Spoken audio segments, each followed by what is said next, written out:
Friends, average age of 29 boys, यानी 29 boys हैं, उनकी एवरेज एज है 14 ईयर्स।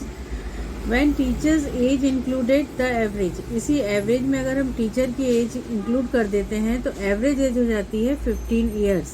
ये क्वेश्चन बहुत आते हैं एग्जाम में, 15 ईयर्स हो जाते हैं। तो the question is find the age of class teacher. Class teacher की अब एज क्या होगी, तो यहाँ पे हम सॉल्यूशन कैसे करेंगे। टोटल एज ऑफ 29 बॉयज़ की 14 years, it is given in question में दिया हुआ है कि जो 29 बॉयज़ हैं उनकी 14 ईयर्स उनकी एज है, एवरेज एज है।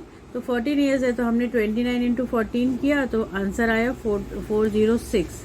अब जब हमने टीचर की एज उसमें इंक्लूड की थी तो 15 ईयर्स एज आ रही थी एवरेज की। अब 29 तो स्टूडेंट थे ही, टीचर को अगर हमने ऐड कर दिया तो टोटल नंबर ऑफ कैंडिडेट कितने हो गए, 30 की एज हो गई। तो फिर हमने 15 इंटू 30 किया तो ये आया 450 ईयर्स। अब यहाँ पर हम इस 450 से इस 406 को माइनस कर देंगे, माइनस किया तो 44 आया। तो ये जो एज आ रही है, ये वाली जो एज आ रही है, ये टीचर की एज है।